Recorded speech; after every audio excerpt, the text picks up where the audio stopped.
जय हिंद विद्यार्थी मित्रांनो, तुमचं सहर्ष स्वागत आहे आपल्या अर्हन स्टडी फॉरममध्ये। विद्यार्थी मित्रांनो, BMC लिपिक निरीक्षक या पदासाठी तुम्ही एक्झाम देऊन डॉक्युमेंट व्हेरिफिकेशन देऊन संपूर्ण प्रोसेस केलेली आहे। भरपूर विद्यार्थी पात्र असून काही विद्यार्थी अपात्र होते किंवा काही विद्यार्थी जे आहेत ते डॉक्युमेंट व्हेरिफिकेशनला गेले नव्हते। त्यांचे काही अडचणी असतील किंवा काही विद्यार्थ्यांकडे डॉक्युमेंटची पूर्तता नव्हती, काही विद्यार्थ्यांकडे टायपिंग सर्टिफिकेट नव्हती, त्या अनुषंगाने ते विद्यार्थी तिथे गेले नाही। परत त्यांना पुन्हा संधी दिली गेली। या संपूर्ण गोष्टी आपण व्हिडिओमार्फत चर्चा केलेली आहे। आज आपण हे डिस्कशन करणार आहोत की पात्र अपात्र उमेदवारांची यादी जी आहे ती जाहीर झालेली आहे। तुमचं नियुक्ती कधी मिळू शकते, संपूर्ण गोष्टी आपण या व्हिडिओमार्फत चर्चा करणार आहोत। तत्पूर्वी जर तुम्ही नवीन असाल तर चॅनलला आवर्जून सबस्क्राईब करून घ्या, जेणेकरून तुम्हाला अशाच पद्धतीच्या अपडेट्स आहेत त्या तुम्हाला वेळोवेळी मिळत जातील। आता विद्यार्थी मित्रांनो, BMC लिपिक निरीक्षक जे आहेत त्या पदाचे मी तुम्हाला पात्र अपात्र यादी दाखवतो। त्यामध्ये काय म्हटलं आहे, 26 तारखेला जी आहे ती यादी आलेली आहे। त्यानंतर तुमची नियुक्तीला किती वेळ लागू शकतो त्या संपूर्ण गोष्टी मी तुम्हाला या व्हिडिओमार्फत सांगणार आहे। तत्पूर्वी जर तुम्ही नवीन असाल तर चॅनलला सबस्क्राईब करून घ्यायचंच आहे।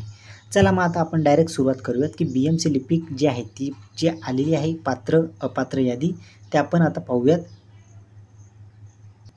हे बघा विद्यार्थ्यांना, तुम्ही इथं पाहत असाल की बृहन्मुंबई महानगरपालिका सामान्य प्रशासन विभागामध्ये तुम्ही येतात। तुमचं कार्यकारी सहाय्यक या पदासाठी तुमची जी रिक्त जागा होती ती तुम्हाला माहिती आहे। त्यानंतर 25/2/2025 रोजीची आहे ती परीक्षा तुमचा निकाल जो आहे तो सुद्धा लागलेला होता।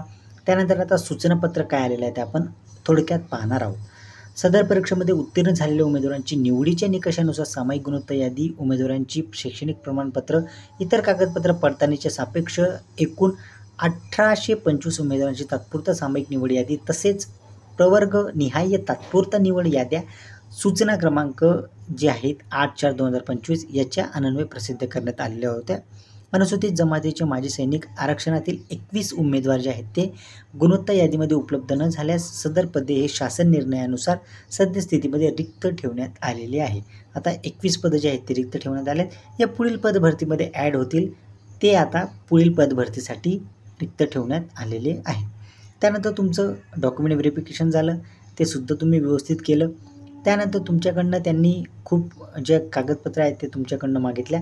त्या अनुषंगाने नियुक्तीच्या पुढील प्रक्रियेकरिता उपस्थित राहायच्या उमेदवारांची यादी प्रसिद्ध करण्यात येत असून सदर उमेदवारांनी ऑनलाईन अर्ज, परीक्षेचे प्रवेशपत्र, पॅन कार्ड, आधार कार्ड, अन्य कागदपत्र, नजीकच्या कालावधीतील 3 फोटो व जन्मतारखेचा पुराव्यासह तसेच दिव्यांग आरक्षणाअंतर्गत अर्ज केलेल्या उमेदवारांनी बाबतीत शासन निर्णय जो आहे दिनांक 14/9/2018चा त्यातील जे त्यांचा नमुना आहे UDID कार्ड हे संपूर्ण घेऊन लेखनिक शिक्षणाची कागदपत्रे सर्व स्वयंघोषित जे आहेत ते कागदपत्रे घेऊन उपस्थित राहायचं आहे। ठीक आहे। नजीकच्या कालावधीतील 3 फोटोसुद्धा मागितले आहे त्यांनी। ठीक आहे। त्यानंतर विद्यार्थ्यांना त्यांनी पुढे सांगितलं आहे की तसेच सोबत संलग्नित यादीमध्ये प्रकरणातील स्थिती या स्तंभामध्ये प्रलंबित नमूद असलेल्या उमेदवाराच्या बाबत त्रुटीच्या पूर्ततेनंतर नियुक्तीकरिता पात्र ठरत असल्यास नियुक्तीची पुढील कार्यवाही करण्यात येईल। तसेच निवड प्रक्रियेच्या कोणत्याही टप्प्यावर उमेदवाराने चुकीची माहिती जर दिली असेल तर त्या विद्यार्थ्याचं जे आहे ते निवड प्रक्रियेतून त्याला बाद करण्यात येईल, असं तुम्ही समजून घ्यायचं आहे। आता विद्यार्थ्यांना हे जे आहेत विद्यार्थी हे खाली विद्यार्थी दिले आहेत, त्या विद्यार्थ्यांचं जे आहे ते आता बृहन्मुंबई महानगरपालिकेतील कार्यकारी सहाय्यक पदासाठी जे विद्यार्थ्यांनी परीक्षा दिली आहे त्या विद्यार्थ्यांनी जे निकष आहेत ते सुद्धा तुम्ही पूर्ण केले आहेत। आरक्षणाअंतर्गत निवड तुमची झालेली आहे। त्यानंतर पुढील कारवाईकरिता प्रमुख कर्मचारी अधिकारी यांचे कार्यालय, हे बघा प्रमुख कर्मचारी अधिकारी यांचे कार्यालय, सामान्य प्रशासन विभाग, 6वा मजला, नवीन विस्तारित इमारत, बृहन्मुंबई महानगरपालिका मुख्यालय, इथं जे आहेत विद्यार्थ्यांना होतं 30/6/2025 दुपारी रोजी 11 ते दुपारी 4 वाजता यामध्ये तुम्ही तिथं उपस्थित राहायचं आहे। हे जे विद्यार्थी दिले आहेत त्या विद्यार्थ्यांनी तिथं उपस्थित राहायचं आहे 30 तारखेला। आता 30 तारीख तुमची काय आहे, 30 तारखेला तुम्ही 30/6/2025 म्हणजे काय तर ते उद्याचा दिवस तुमच्यासाठी आहे, तुम्ही तिथं उपस्थित राहायचं आहे। आता ते पात्र उमेदवारांची यादी आहेत ते तुम्ही पाहू शकतात। तिथं तुम्हाला नियुक्ती जी आहे ते तिथे मिळणार आहे। हे बघा भरपूर विद्यार्थ्यांची नावं आहेत, भरपूर विद्यार्थी जे आहेत ते विद्यार्थी त्यांनी 30/6/2025 रोजी उपस्थित राहायचं आहे। जेणेकरून तुम्हाला कोणतं डिपार्टमेंट अलॉट होईल त्या गोष्टी तुम्हाला तिथं जाऊन समजतील.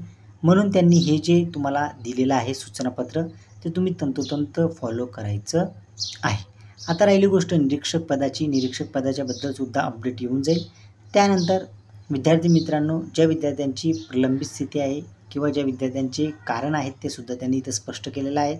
हे बघा, तुम्ही डॉक्युमेंट व्हेरिफिकेशन करून आला आहात, तुमचं नाव सर्च करा, त्यामध्ये तुमचं प्रकरण स्थिती बघा. पात्र असाल तर तुम्ही तिथं जायचं आहे, अपात्र असाल तरी तुम्ही तिथं जायचं आहे. कारण त्यांनी सुद्धा स्पष्ट केलेलं आहे.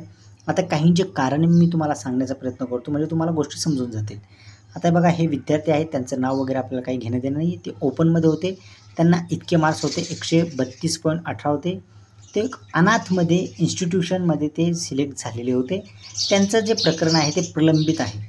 म्हणजे प्रलंबित म्हणजे वेटिंगवर आहे. का आहे त्याचं कारण आहे अनाथ आरक्षणाबाबतची कागदपत्रे अपूर्ण आहेत.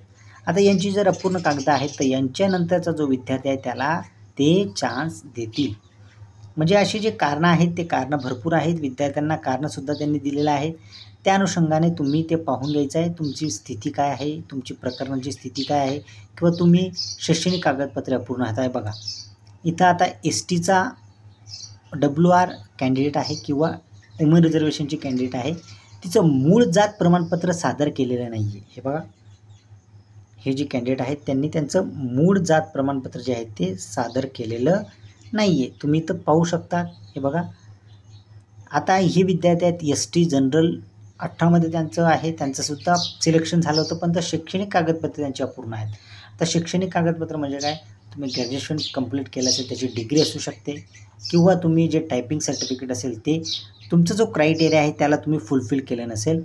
आता भरपूर विद्यार्थ्यांचे जे आहेत ते शैक्षणिक कागदपत्र अपूर्ण, त्यानंतर अनाथाचे, त्यानंतर दिव्यांग आरक्षणाबाबतची कागदपत्रे अपूर्ण. आता हे बघा, दिव्यांग Aमध्ये हे बघा, आता हे दिव्यांग Aमध्ये आहेत, दिव्यांग A7मध्ये आहेत, दिव्यांग A10मध्ये आहेत, दिव्यांग A12, दिव्यांग A16, दिव्यांग A9, 19. आता हे संपूर्ण जे विद्यार्थी आहेत हे विद्यार्थ्यांचे दिव्यांग आरक्षणाबाबतचे कागदपत्र जे आहेत ते अपूर्ण आहेत. मग त्या विद्यार्थ्यांना मिळेल का पुढे चान्स, तर अजिबात त्यांना पुढे चान्स मिळणार नाही. म्हणून इतर जे दिव्यांग विद्यार्थी असतील त्या विद्यार्थ्यांना तिथं चान्स मिळणार आहे. आता दिव्यांग Cचे सुद्धा तीच जी आहे ती परिस्थिती आहे. या संपूर्ण गोष्टी ज्या आहेत त्या 30 तारखेनंतर क्लिअर होतील आणि जे विद्यार्थी वेटिंग करत आहेत त्या विद्यार्थ्यांना चान्स मिळणार आहे. अगोदरपासून जेव्हापासून पदभरती सुरू झाली त्यापासून मी तुम्हाला सांगत आहे, तेच गोष्टी मी वारंवार सांगतो आणि त्याच गोष्टी घडताना दिसतात. त्या विद्यार्थ्यांना जाग येते. म्हणून विद्यार्थी मित्रांनो, तुम्ही लक्षात ठेवायचं आहे की वेटिंग लिस्टसुद्धा लागणार आहे. निरीक्षकची आपण वेटिंग लिस्ट जर लागली तर 2-4 विद्यार्थी किंवा 5 विद्यार्थ्यांची लागू शकते किंवा बहुधा कमी विद्यार्थ्यांची लागू शकते. परंतु इथं कार्यकारी सहाय्यक पदासाठी वेटिंग लिस्टमध्ये विद्यार्थ्यांचे नावं खूप जास्त येतील. म्हणून तुम्ही पेशन्स ठेवायचे आहेत. तुम्ही वारंवार BMCचं जे आहे पोर्टल त्याला तुम्ही भेट द्यायची आहे, कारण तिथंच संपूर्ण गोष्टी प्रसिद्ध होत असतात. आता हे जे विद्यार्थी पात्र आहेत त्या विद्यार्थ्यांनी तिथं 30/6 म्हणजे उद्या तिथं जायचं आहे. काही विद्यार्थ्यांना त्यांनी 10/7/2025ला बोलवलं आहे. तुम्ही संपूर्ण जे विद्यार्थी आहेत त्या विद्यार्थी 30/6ला जायचं नाही. काही विद्यार्थ्यांना त्यांनी 10 तारखेला बोलवलं आहे, काही विद्यार्थ्यांना हे बघा 10/7/2025ला बोलवलं आहे. तुम्ही तुमचं नाव बघायचं आहे. त्यानंतर नावानंतर तुमचा जो नावाचा जो पेज असेल त्या पेजच्या वरती तुम्ही बघायचं आहे, जेणेकरून तुम्हाला उपस्थित कधी राहायचं आहे. आता यांना 10 जुलैला बोलवलं आहे, काही विद्यार्थ्यांना उद्या बोलवलं आहे, काही विद्यार्थ्यांना आता कधी बोलवलं आहे ते आपण पाहूयात. जेणेकरून भरपूर जे विद्यार्थी आहेत, आता 10/7 आपल्याला समजली, काही विद्यार्थ्यांना 10/7ला बोलवलं आहे, काही विद्यार्थ्यांना 30/6ला बोलवलं आहे. आता या विद्यार्थ्यांना जे आहेत ते 9/7/2025ला बोलवलं आहे. हे बघा, या विद्यार्थ्यांना 9 जुलै 2025ला बोलवलेलं आहे. म्हणून तुम्ही व्यवस्थित ही जी PDF आहे ती बघून घ्यायची आहे. ही PDF मी तुम्हाला आपल्या टेलिग्राम चॅनलवर उपलब्ध होऊन जाईल आणि वेटिंग लिस्ट लागणार आहे. तुम्ही तर पाहू शकतात की तुम्ही जर या प्रवर्गात असाल, तुमचं जर रँक खालीवर असेल तर तुमची वेटिंग लिस्टमध्ये येणार आहे. काही विद्यार्थ्यांना 8 तारखेला बोलवलं आहे, काही विद्यार्थ्यांना 7 तारखेलासुद्धा बोलवलेलं आहे. काही विद्यार्थ्यांना आता पाहूयात आपण 30 तारखेपासून तर बोलवणं सुरुवात आहे. काही विद्यार्थ्यांना 4 तारखेला बोलवलं आहे. म्हणजे 4, 7, 8, 9, 10, 30 काही विद्यार्थ्यांना 2 तारखेला सुद्धा बोलवलं आहे. चला विद्यार्थ्यांनो, आता मी तुमची रजा घेतो. 1 जुलैला सुद्धा काही विद्यार्थ्यांना बोलवलेलं आहे. आता मी तुमची रजा घेतो. काही जर अपडेट आली तर मी ती तुम्हाला देण्याचा पूर्णपणे प्रयत्न करेल. जे विद्यार्थी वेटिंगमध्ये असतील, जे विद्यार्थी चांगले मार्क्स असतील त्यांनी सुद्धा ही लिस्ट पाहून घ्यायची आहे, जेणेकरून तुम्हाला समजेल की प्रकरणाची स्थिती काय आहे विद्यार्थ्यांची. आपणच जर त्या प्रवर्गात येत असू आणि आपल्याला जर त्या विद्यार्थ्यांपेक्षा कमी मार्क्स म्हणजे खालीवरती मार्क्स जर असतील तर आपण आपले डॉक्युमेंट जे आहेत ते सिक्युअर करून ठेवायचे आहेत. चला विद्यार्थ्यांना, मी आता तुमची रजा घेतो. जय हिंद.